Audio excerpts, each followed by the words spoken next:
¿Qué tal, amigos? Sean bienvenidos a un episodio más de Sofismo con Sentido. ¿Qué tal, amigos? ¿Cómo están? Espero que se encuentren muy bien. Estoy aquí con el Mau a punto de empezar uno de los capítulos que va a marcar un hito, un antes y un después en nuestra historia como podcasteros. El Mau tuvo la sensacional idea, yo me adherí a la misma. De hablar de ese tema que ustedes ya vieron en el título. Exacto. Es un tema muy padre, la verdad. Javi se estaba echando justamente algo que predecía estos hechos, ¿no? Que era el de los Medici. ¿Estabas leyendo una novela de eso? Que los Medici tienen muchísimos años. Entonces, estos eran los que...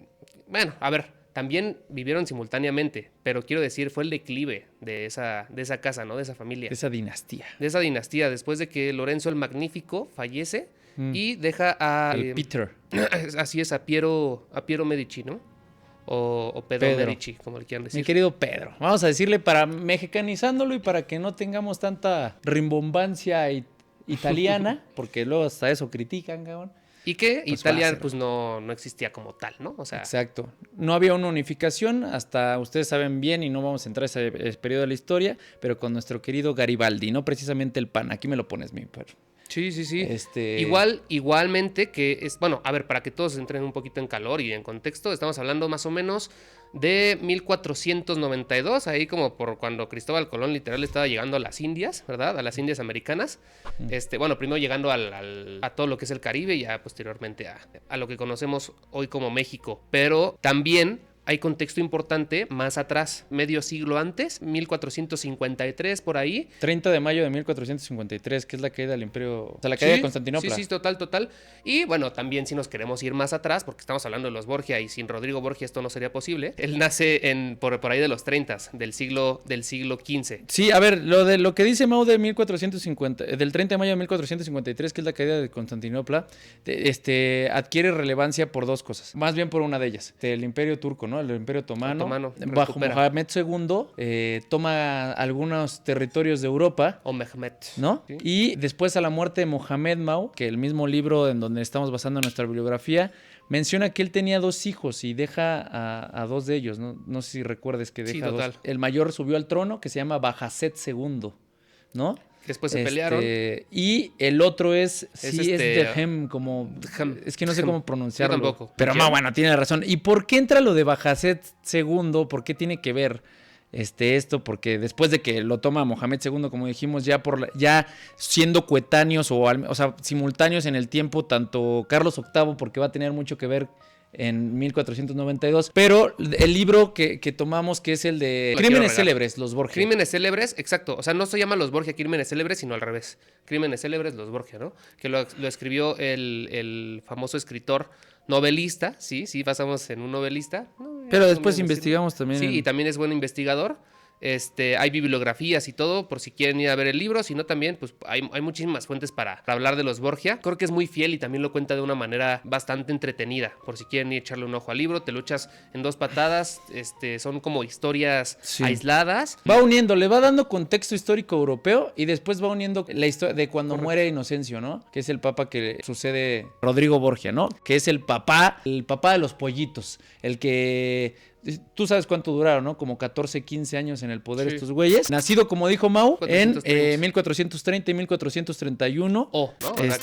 Lo ponen ahí en Játiva, España. Descendía por parte de su madre de una familia regia, ¿no? Para que vean que los hispanos, sea que seamos recordados por ser unos cabrones o por ser personas muy dadivosas o buenas, nunca estamos a medias tintas, ¿no? Siempre sobresalimos, güey. Claro. A ver, España... Todavía no existía. En esa época lo que sucedía era que estaba en su punto álgido tanto España, Alemania, Italia y los reinos o provincias italianas que estaban circundando Roma y que eran los que le daban cierta protección y al Vaticano. Pues sí, poder al Vaticano, que no estaba como antes, ¿no? O sea, evidentemente pasaron después de 1453 a 1490 y tantos para que Miguel Ángel, ¿no? Hiciera la Capilla Sixtina y estuviera como hoy. Pero lo que trato de decir es, estaban estos, Francia... potencias mundiales. Potencias, pero era Turquía, Francia Italia y Gran Bretaña, ¿no? Alemania ahí poco a poco, pero lo que voy es, o sea, las provincias o reinados italianos, Mau, tenían disputas del poder, ¿no? O sea, como un juego de tronos entre ellas. Y específicamente de lo que hoy es Italia, estamos hablando del Reino de Nápoles en ese momento, el Ducado de Milán, la magnífica República de Florencia y la Serenísima República de Venecia. Nápoles juega aquí un papel importante por temas de disputas, donde Rodrigo Borgia se ve envuelto, ¿no? En estas disputas, pues al ser el sumo pontífice, ¿no? Pero acuérdense que cuando... Hay que decir ahora, ¿cómo subió Rodrigo Borgia al poder? Y Rodrigo Borgia primero, nacido, sí, justamente en Valencia, ¿no? Pero después... Primero, ¿por qué el Papa? O sea, pregunta, tú, ¿el Papa qué era, güey? O sea, en ese contexto. Pues el máximo líder. Era el supremo dirigente de los reinados que tenía poder sobre los regentes, o sea, sobre todo los coronas o los jerarcas, ¿no? Todos le debían pleitesía. De cierta forma, él tenía un mando moral. Hasta sus arzobispos o sus cardenales que nombraba en cada uno de los reinos eran como consejeros de cada uno de los reinos. No sé si se han dado cuenta que en las series que... Como los maestres en Game of Thrones, por la gente que no conoce mucho de la religión, y aunque pareciera absurdo, hasta ponen en el libro de Alejandro Dumas una parte de cuando... ¿no? Exacto, cuando Lorenzo de Medici está a punto de morir y cómo le dice... Oye, me quiero salvar, ¿qué tengo que hacer? No, pues tienes que dejar todo y pues casi todo lo que lograste lo tienes que dejar a los pobres y dejar de matar a tanta gente, ¿no? De los que se te oponen y tantos enemigos. Pero al tener como que... Pero lo que quiero dar a entender autoridad moral, podían influir en la... Es que él gritaba de desesperación cuando le dijo, no lo quiero hacer, y el sacerdote Saranova, ¿cómo se llamaba? No sé. Bueno, se va y lo ejemplifica aquí cómo se pone como loco, güey, ¿no? Sí. O sea, de que cómo no me voy a salvar y tal. Ah, o sea, ya recordé en el primer capítulo, sí. La introducción. Por eso queríamos resaltar como que el poder o la autoridad moral que tenían, lo cual después se traduce en las decisiones, o sea, que ellos influían en las decisiones políticas que tenían cada uno de estos hombres de ducados, reinos, etcétera, ¿no? Sí, sí. Por eso el Papa adquiría mucha relevancia. Incluso cuando sabían que muchas veces el Papa en cuestión estuviera cometiendo muchísimos pecados y sabiendo la gente en general, sin decir nada, porque pues cómo vas a hablar mal de su santidad, que muchas veces tenían amantes, tenían hijos y que hasta los hijos les daban cargos de poder dentro de la misma iglesia. Claro. ¿No? Y no solo dentro de la misma iglesia, sino en otras monarquías, imperios, casi como intercambio, como lo hacían entre las grandes familias de que cásate con mi hija y tú con mi nieto, etcétera. También eso hacían los papas, ponían a sus propios familiares en otros reinados. Sí, exacto. Eran como cartas, ¿no? Yo te entrego esta carta y tú me das este cuarto pertrecho. Si yo quiero estos caballos y tú me das tu ejército. Y te doy este reinado y este ducado y este palacio y tú me das... o sea, utilizaban a sus hijas en el dote, se cobraban los favores, ¿no? Porque, como dijo Mau, el quid es cómo llega Rodrigo Borgia al papado. O sea, ¿de dónde viene? Ahora sí que como le preguntarían a un chamaco, oye, ¿tú por qué llegaste a ser sacerdote o qué? ¿Tienes familia de sacerdotes, de papas, ya sabes, de cardenal, de obispo? ¿Quién te trajo al prelado? Como ¿Qué onda, Maciel, ¿no? Que también tenía familia en Michoacán y que tenía familia de sacerdotes, pues así igual Rodrigo Borgia. Y de Borgia. cardenales. Total.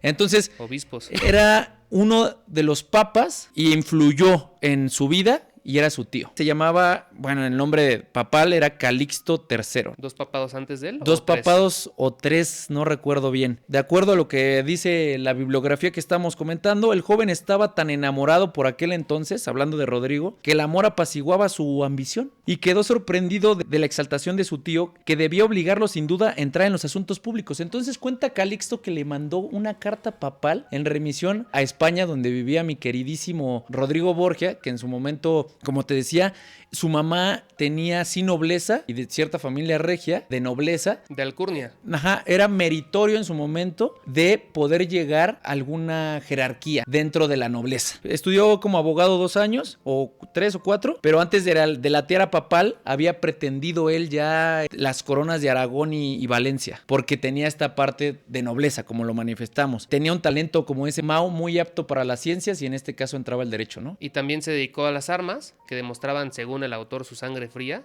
aunque después que era alguien que se aburría muy rápido. Tanto en el derecho era as, o sea, era un güey que se le facilitaba, que llegó al tope más fregón para generar dinero y persuadir a la gente y para poder defender no le hacía falta causas. El dinero, tampoco, pero le gustaba. Y dice, cuando terminó de culminar en la argumentación y llegar a un puesto álgido de cierta prosapia, o sea, de ¿cómo se dice? De prestigio en la abogacía. Sí. Dijo, pues ahora las armas como mi papá quería. Y llega a las armas, como dice Mau, ahí adquiere el tema febril, como que de frívolo, de Sí. estrategia militar. Ganó todo y se retira. Y ahí es donde se casa con una Bueno, señora. pues primero su papá muere, ¿no? Y le deja una fortuna considerable. Una lanota, güey. Una buena fortuna. Y ya es como dices tú, se casa con una viuda. Con una sugar mami. Pues sí. O Que, sea, sí. digamos que es una sugar mami. Bueno, se casa con una viuda que no tarda en morir, dejándole 2 hijas, ¿no? Que una la mete a un convento, encerró una en un convento y como la otra era una de las mujeres más hermosas que existían, La que sí tenía pedigrí. se amancebó, como Bueno, dicen. la que estaba más, ¿cómo podríamos decir, mi Mau? Pues está muy guapa. Agraciada. Y se amancebó con ella, que lo que quiere decir es, tal cual, Se empiernó. vivió con ella y mantuvo relaciones sexuales. Bueno, ella se llamaba Rosa Banozza, con quien tuvo 5 hijos. Ok, esto es muy importante, porque de ahí sale Francisco, César, que los que ya más o menos conocen la historia de los Borgia saben qué papel tan importante jugó César durante toda la vida de Rodrigo Borgia. Lucrecia, otra muy importante. ¿Por qué? Porque pues ahí había una relación incestuosa. Jofré, y hay un 5.º hijo que se ignora el nombre. Hasta la fecha no se sabe, no hay data de él. Francisco lo pone aquí, pero no es Francisco, es Juan. Yo lo busqué, ya vienen las fuentes. No sé por qué lo pone con Francisco en el libro, güey. Pero bueno, También, a ver, Alejandro Dumas era un escritor del siglo XIX, ¿no? Ujú, Entonces ujú. había otras datas. Lo busqué y también me aparecía Francisco Borja, que era un santo que también tenía que ver con el ducado que después le dan también a Juan. Y coincide, de hecho, porque cuando... Bueno, ya me iba a meter en lo demás, pero bueno.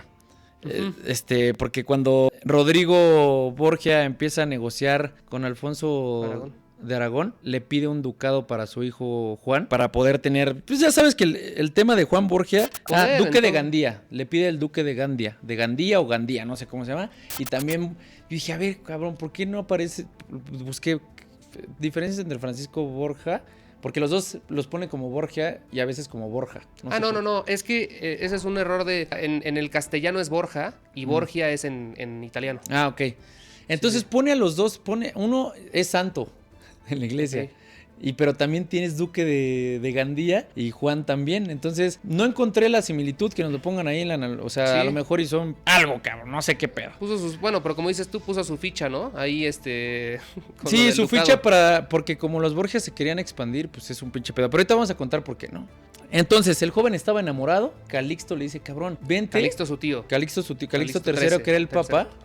Vente al tema del clero, porque el clero en ese momento, acuérdense que era una posición que si no eres noble, el clero te daba, algunos se metían a ser padrecitos para tener poder. Si tú eras un güey del pueblo, unos decían, no, pues yo quiero ser cura, güey, porque así tenías privilegios. Pero lo chingón de Rodrigo era precisamente que tenía un chingo de lana. Entonces no le interesaba. Y 2, sí estaba muy enamorado. Dicen que estaba loquito por la hija Buenazza, güey. Por Rosa Banozza. O sea, decía que ahí se quería quedar. Él no aspiraba a un poder en la iglesia. Calixto III conocía todo el valor de Rodrigo y lo que más le impresionó es que no demostraba nada de ambición respecto de ello. O sea, la ambición como pasión, como sentimiento febril hacia ello, como la pasión más baja del hombre. Y eso es lo que como que de cierta forma le daba prestigio o pureza a la familia y buscaba que los Borgia pues se pudieran posicionar. Precisamente por eso no quitó el dedo del renglón el Papa Calixto, porque veía en él como alguien que no se doblaba o que tenía la virtud muy trabajada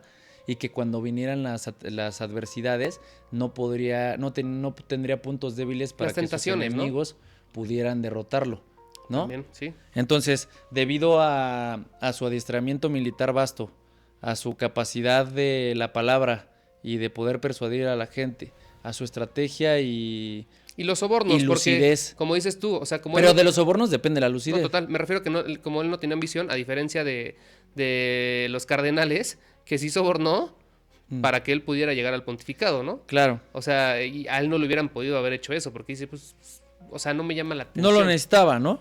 Entonces, Rodrigo era rico. Dice, las malas pasiones que en él eran tan naturales quedaron sino extinguidas. De cierta manera, como cuando dicen, es que los de derecha no roban tanto porque pues ya venían de familias de abolengo, no te prestas tanto como estos güeyes que ahorita están Sí, ¿no? a lo mejor tienen otros excesos, no precisamente el lado bueno de la parte humana. Aquí quiero llegar con el tema del incesto, que sé que era más normalizado en ese entonces, pero no por eso era moralmente bien visto, güey. No, pues menos en la iglesia. ¿Por qué? Porque no solo con su hijastra, si lo quieres ver así, pero mantener relaciones pues con su propia hija, ¿no? Ya de sangre, que era Lucrecia. Sí, güey. Al igual que su hermano, que era César. Lo más Y cagado ellos es que sabían. lo que dice hasta Alejandro Dumas, güey, es que dice, Lucrecia y César eran pues los preferidos de Rodrigo, ¿no? Porque con ellos tenía mucha Pues tenía esta afinidad relación y hasta carnal. tenían una relación, pero no conjunta, o sea, no era un trío. No. Pero lo que voy es el papá con ella y luego César con ella, ¿no? Pero decía, al ser parte de la iglesia, pues es como una paradoja, ¿no? Durante 11 años en el trono pontificial representaban una sacrílega parodia de la Trinidad Celeste. Literal sacrilegio hacia lo que ellos decían representar, que era la pureza, la ingenuidad, la pobreza de corazón, El celibato. el celibato, güey. Bueno, ¿no? o sea, como principal el celibato, ¿no? La castidad, ¿no? Eso es lo de las cosas más cabronas que a mucha gente le impacta, ¿no? Y que también se vio representada en la serie de los Borgia, que no sé si ustedes la vieron, Yo no la vi. pero está muy buena. Y la neta, solo Lucrecia, jugué así Assassin's como Creed. ponen a Lucrecia en la serie, yo me caso, cabrón. ¿Sí? Está guapísima, güey. No, yo solo jugué Assassin's Creed para los conocedores, la saga de Ezio Auditore, ¿no? Del Brotherhood, cuando literal, bueno, toda la saga de Ezio, que es contra los Borgia, excepto el último juego.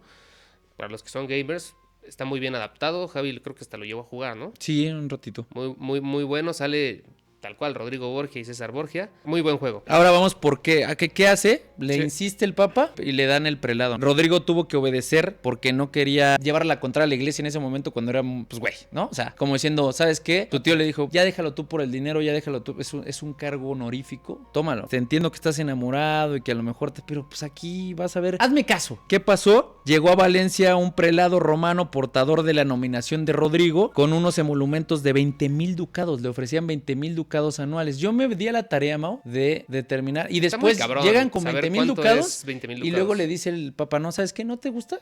Ahí te van 40,000 ducados al año, cabrón. Sí. Y me di a la tarea y decía que en oro, o sea, partiendo ahorita más o menos cuánto sería, o sea, ya bajándolo de la época al oro y luego de esa época de oro a lo de que la actualidad, dice que estaría por ahí de los 6 millones de dólares o 6 millones de euros al año. Que en ese momento era un putazo, güey. Un putazo. Sí. Yo cuando lo leí, güey, me cagué de risa porque, es más, le tomé screenshot, güey, porque dije, puta. A ver, es difícil saber, o sea, ustedes ya Dice, lo vieron en el... Sí. Para tener una idea, en el siglo XV el sueldo mensual en una persona podía ser alrededor de 2 ducados, además de la comida. Esto significa que 40,000 ducados representaban una fortuna inmensa, equivalente a cientos de años de salarios de una persona común. Sí, total.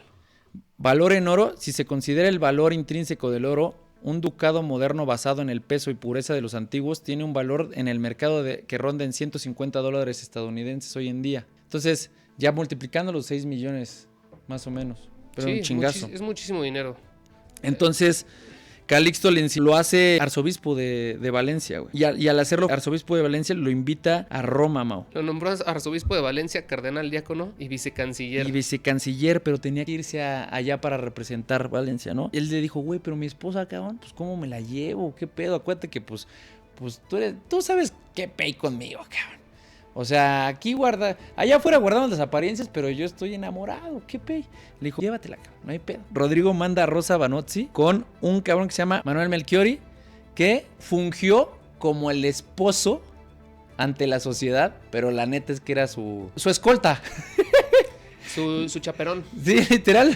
Era como que acá de que lo cuidaba, etcétera, ¿no? Pero la mandó al puerto de Venecia. Entonces lo que hacía era, cuando estaba en Roma, de repente se iba a Venecia, echaba pata y se regresaba a Roma, güey. Y ahí estaba... Ah, nos pidieron que intentáramos quitar la palabra, güey. Ah, Hay que cierto. intentarlo. Entonces, Ya sabemos que le decimos mucho, una disculpita. Inocencio VIII decidió al fin llevar a cabo su familia a Roma. Ah, bueno, eso fue cuando ya estaba... Inocencio. Inocencio, Papado, ajá. que fue después de Calixto, que era el tío. Exacto. Que antes de Inocencio VIII también estuvo Sixto IV y Pío II, que eran los que mediaron, ¿no? Para antes de que, Calixto. porque su tío solamente, Calixto duró 3 años y 2 meses en el pontificado. Y él le metió la idea de tú vas a ser papa, papi. O sea, tranquilo, aguanta. Porque él no quería, ya ves que lo metieron a la fuerza. Y el pero tío ya había después, probado las cuando mieles le del metió papado, ¿no? la idea de que iba, exacto, le dijo, cuando le metió la idea, fue la idea tan obsesiva que ya no la pudo dejar hasta llegar a ser, porque algo que sí dice el libro es que Alejandro VI, a diferencia de todos los papas, sí se consideraba un Julio César o hasta un Alejandro Magno respecto a cómo quería ejercer su papado en el tema militar, político y bueno, de las negociaciones, ¿no, Mau? Y no sabemos si, o sea, obviamente, a ver, era Alejandro VI porque expandirse. ya había habido un primero, segundo, tercero, cuarto, quinto. Sí. Pero qué tal que también está haciendo alegoría a algún personaje que él admiraba, ¿no? Admiraba en cuanto a la estrategia militar. Ahora, la diferencia es que él, a diferencia de querer expandir Roma como algún reino, porque no podía, porque el Papa era la iglesia como tal, lo quería expandir territorialmente y económicamente para su familia y que fueran toda una dinastía casi como los Habsburgo en Austria, ¿no? Pero él quería esta detentación territorial que nada más impusiera a través del... Y que solo te da el poder. Sí, exacto. Más allá del dinero. Sí, sí, sí. Sí, es lo que te digo, cuando ya tienen dinero buscan otras cosas, buscan el placer o el propósito de vida en otras cosas. Sí, como No el de House of necesariamente Cards buenas. que dice Sí. al principio del capítulo, en su primer capítulo, para los que no han visto la serie, dice, para los que buscan el dinero en el Capitolio están bebés, güey. O sea, aquí lo que nos prende es el poder. Sí, sí, sí. Y durante el papado de Rodrigo Borgia, aquí menciona que no se vivía nada mal. No, En Roma. el primer año dice que fue uno de los más sólidos respecto a la economía, que es más, le invirtió el mismo Alejandro VI, o sea, El mismo de su Rodrigo bolsillo. Borgia, de su bolsillo para que los pobres más pobres de Italia y Roma, Fueron como los clase medieros de los otros de Francia, reinos, ¿no? de Inglaterra, bueno, de Reino Unido de Gran Bretaña en ese momento, ¿no? De Britania, chingada madre. Sí, sí, Pero vivían cabrón, o sea, que tenían grandes casas. O sea, literal ahora sí que sería como traducido al día de hoy, las casas del bienestar, Mau. Sí. Literal, pero con gran capacidad adquisitiva para los alimentos también. Aquí dice muy poéticamente, lo anunciaron que el escrutinio acaba de decidir la cuestión a su favor, alzó los brazos al cielo y con el tono de la ambición satisfecha exclamó, ¿soy pues el Papa? ¿Soy ya el vicario de Jesucristo? ¿Soy baluarte del mundo cristiano? Sí, Santo Padre, le contestó el cardenal Ascanio Sforza. Ascane Sforza, que después Sforza, iba ¿no? ahí a... Lo También mismo a que le negociar decía. con él, porque a él le compró con 4 caballos y los 4 caballos tenían alforjas llenas de oro. Y Ascanio Sforza fue uno de los que compró su voto para que pudiera llegar al papado después de la tercera vuelta en la Capilla Sixtina. Estos güeyes no se tocaban la cartera, güey, le metían cabrón. Y aparte la ironía, ¿no? O sea, los que le ayudaban a pasar todos esos sobornos, pues eran sobornos, no hay otra manera de llamarles, eran sus hijos, ¿no? Sí, A le escondidas mandaban... por la noche y... Uh-huh. Él decía, cuando se reúnen para elegir al Papa, se me fue el nombre. El cónclave. El cónclave, ¿no? Ahí pues decía, nos faltan 3 votos y pues, ya sabes, así de que... Sí, sí, sí. Digo, hoy hay más... Oye, y ahí menciona, ¿te acuerdas? Que ahorita sale humo blanco, ¿no? Sí. En ese momento, cuando ya elegían, no salía humo, No salía nada humo. más. Entonces ya decían, ya hay papa.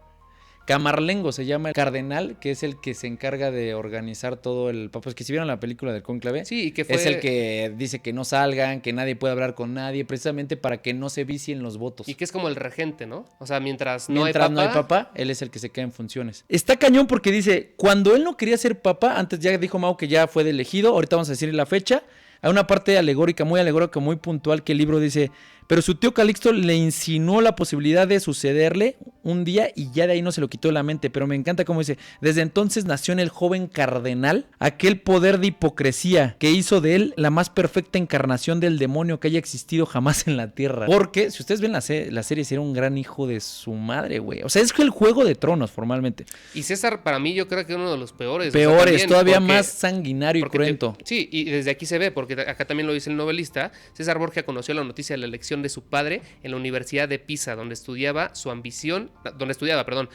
ya lo había hecho soñar con semejante fortuna, pero eso no impidió que su júbilo fuera casi desmesurado. Pues porque le iba a beneficiar a él. Pero ya era acuérdense, rico, acuérdense por qué César, ¿por qué estaba en la Universidad de Pisa? Lo desterró, su padre lo mandó porque a raíz de que ya existía el vocerío en Roma de que tenía incesto con Lucrecia, lo mandó a estudiar fuera para que no se siguiera La gente ya sabía, pero ya sabes Pero que... bueno, era para taparle el ojo Total. al macho.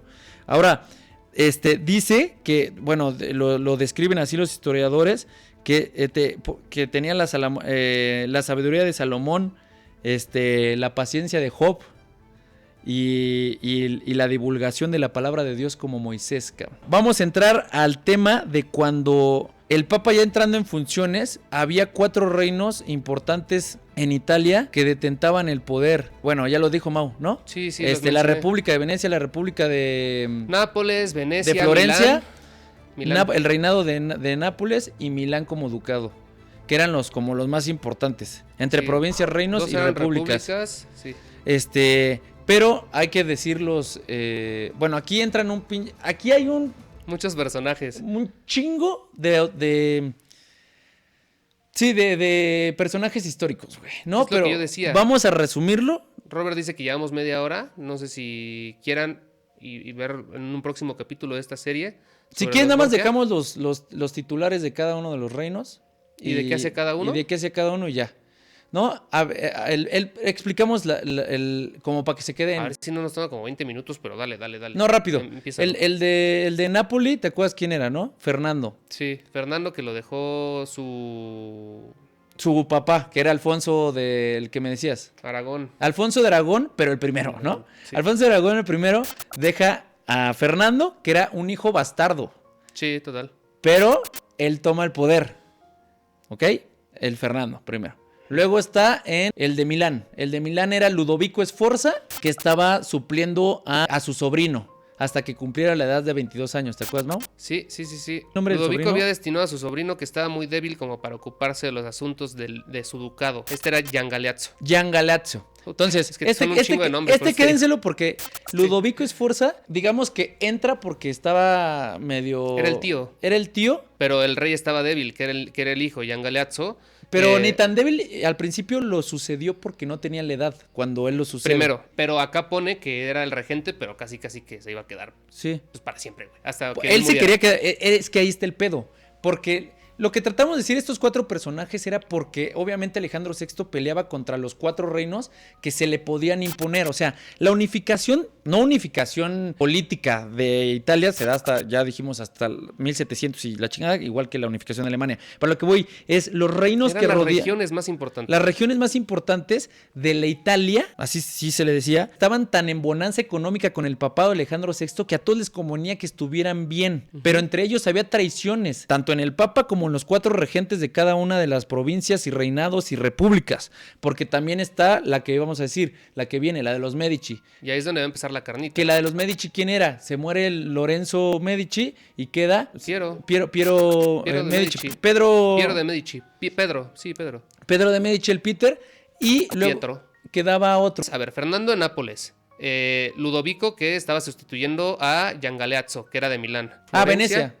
Y Venecia. Y Venecia. Y Venecia, que no recuerdo quién estaba, pero lo que sí les puedo decir que también hay uno ahí, el cuarto que también estaba como queriendo darle en la madre. Aquí todo el pedo es porque hay una liga, ¿no, Mau? Sí, sí. Y cuando quedan La estos... Santa Liga. La Santa Liga. La Liga Santa, perdón. Cuando queda un papa, tenían que ir a rendirle pleitesía y lealtad al papa y jurarle que le iban a apoyar. Entonces, ¿quién es la cabeza de esta liga? Al principio, Ludovico Sforza dice, güey, vamos todos, cabrón, ¿no? O sea, vamos a rendirle esto. Pero Ludovico había puesto a Giancarlo para que diera como para que fuera el representante común de todas las fuerzas para que el papa, o sea, determina que efectivamente le rendían que fueran súbditos. Pero el ego de los Medici, que es lo que te leí antes detrás de cámaras, Mau, ¿te acuerdas? Del discurso, ¿no? Sí, el ego de los Medici, que era de Piero, de Medici, con Es que un quiere profesor. Dilo. No. Que faltaban personajes, ¿no? O sea, que todavía faltaban los franceses y el Carlos VIII. Y el austriaco. Pero lo que iba a decir es que de ahí se iba a ir el desmadre, porque cuando los Medici se dan cuenta que ellos querían como que dar el discurso de lealtad hacia el Papa y que no querían que fuera los Sforza, ¿no? O el de Nápoli, pues ahí se empieza el cagadero, ¿no? O sea, empieza el desmadre y todos se dividen, todos empiezan a hacer alianzas. El de Nápoli, al darse cuenta que se iba a separar y que ellos ya habían, los Medici ya habían pactado con los demás, ¿no? Tanto con el Papa. Fernando A de Aragón Sí, sí, sí. El de Napoli. Fernando de Aragón contra los Sforza. Que él estaba, pero en súper desacuerdo, que Rodrigo Borgia llegara al papado. El papado. Sin embargo, fue de los primeros en hacer alianzas con él. En hacer alianzas con él, porque le convenía en ese momento. Sí, sí, sí. Porque él le iba a apoyar contra Ludovico Sforza. Sí. Entonces ya me acordé. Fernando, segundo, que era el de Napoli, le dice a Ludovico Sforza, oye, papito, ¿tú qué pedo, güey? ¿Por qué tú eres el líder de la liga? ¿Y por qué tienes que decir tú el discurso? No sé qué. Entonces, todo empezó por los Medici, que se quedaron en medio, neutros, los hijos de su puta madre, nada más le fueron Tibios. a acusar. Es que Piero era medio tibio, ¿no? Sí, pero era el güey que no tomaba partido, nada más acusaba, Tribunero. ¿no? Sí. Y entonces Fernando le dice, ¿tú por qué, güey? Y entonces Ludovico le dice, pero tú eres hijo bastardo, cabrón. Tú tampoco necesitas la corona. Y entonces, Sí. ¿qué hace Ludovico? Dice, tú, Fernando, ¿te vas a ir con el Papa? Ah, pues yo le digo a Carlos VIII que antes, familia, los Anjou, antes los Anjou, que eran de la familia de Carlos VIII, les tocaba tu reinado. Tú, mi querido Fernando, tú estás ahí porque una vez diste un golpe de estado y te quedaste con el reinado de Nápoles, pero a quien le corresponde es a Carlos VIII. Entonces, Francia, que era Carlos VIII, el rey Carlos VIII, ¿no? Quería entrar al reino de Nápoles, para reclamar el reino que tenían antes y porque era un paso supuestamente para bajar a Turquía y darles en la madre a los turcos. De hecho, por eso Fernando después se une a Behazán, que era el de Mohamed II, el hijo de Mohamed II, para que le diera tropas, porque decían, Ludovico Sforza se está poniendo pendejo porque me quieren chingar a mí para romperte la madre a ti, turco.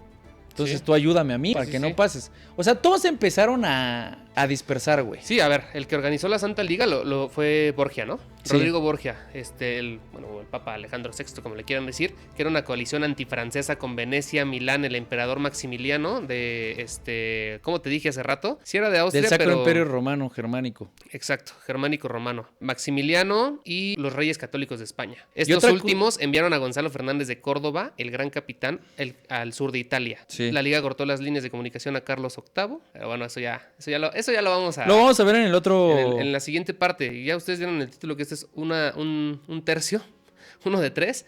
Y si les gustó, pues nada, denle like, apoyen mucho el video para que podamos seguir sacando este tipo de historias. La continuación, sobre todo, a ver, el like es como un termómetro para saber si les gustó y si quieren que sigamos hablando del tema, o si de plano les aburre, y también pónganos ahí si les interesa cualquier otro tema, o si les interesa también este mismo tema y quieren aportar algo adicional para que también nosotros nos enteremos de algo que no nos hayamos enterado aún, ¿no? Ok, aquí es que se queden con ya la concreción es que todo empieza por los Medici, pero nada más porque los güeyes se querían hacer los protagonistas de la liga en su momento para rendirle pleitesía al Papa y que tuvieran aquí que enseñaran sus joyas. Y por el reinado legítimo, etcétera, ¿no? de Fernando II. Pero ahí va, eso era otra cosa. Y de ahí se arma un desmadre y Ludovico Sforza estaba en Milano y le ofrece a Carlos VIII recuperar su reino en Nápoles. Sí. Ese es el pedo. Sí. Pero porque estaba emputado con Fernando, que le dijo, güey, tú quítate, cabrón. Está Giancarlo, es el que debe gobernar. Y entonces Ludovico Sforza se emputa y le dice, tú, pendejo, es una pelea de niños, tú, pendejo, tú eres pinche un güey que naciste de fuera del matrimonio, ni eres hijo chingón de Alfonso, Aragón. de Aragón, cabrón, ¿no? Sí. Y ahí empieza el desmadre y hacen un acuerdo entre Ludovico Sforza y ¿cómo se llama? Y Carlos VIII, a través de los obispos que estaban en el... Es que está cabrón, güey, porque utiliza a los obispos, utilizan todos a la iglesia para poderse unir. Por eso yo decía que los obispos y los cardenales eran muy importantes, güey. Sí. Literal eran como las manos derechas eran sus consejeros, güey. Uh-huh. Sí, como lo dije, como los maestros en Game of Thrones, tal cual. Sí, entonces, ¿qué es lo que se acordó? O sea, Ludovico Sforza le dice que más bien, ¿no? O sea, ya nada más para terminar, güey. Dice, Ludovico Sforza y Carlos VIII hicieron un acuerdo, ¿no? Que el rey de Francia intentaría conquistar el reino de Nápoles, que el duque de Milán facilitaría al rey de Francia el paso franco por sus estados y los acompañaría con 500 lanzas. Por último, que el duque de Milán le prestaría al rey de Francia 200,000 ducados pagaderos al momento de la partida. Carlos VIII le dijo, yo a ti te ofrezco defender la autoridad personal de Ludovico Sforza, o sea, para que no te manden a chingar a tu madre y no pierdas tu poder. A dejar Asti, ciudad perteneciente al duque de Orleans por herencia de la abuela Valentina Visconti, 200 lanzas francesas siempre dispuestas a auxiliar a la casa Sforza. y por último a cederle un aliado que era el Principado de Tarento después de la conquista de Nápoles. Es decir, entre ellos se dieron pinches beneficios, güey. Yo entiendo que es un pinche desmadre, güey, pero pues hasta aquí. Pues sí. Sí, por eso, o sea, por eso quería ya en la segunda parte decir todo lo que falta bien. Sí, que es, bueno, falta un chingo, güey, pero... Pues sí, pero pues imagínate, todavía falta más. Por eso es una serie, no quieras acabar todos los Borgia en un capítulo, güey, está imposible. Sí, no, nada más yo digo que, güey, o sea, aquí está... Si no, pues también vamos a decir cuando ya entró a Nápoles y hizo No, que no, Fernando ya, huyera. ya, papito. Vámonos ya, chingue su madre. Para los que les gustó el episodio, pónganle like, perritos, échenle ganas y estudien historia. Cuídense mucho, muchas gracias. Alegría, perritos. Adiós.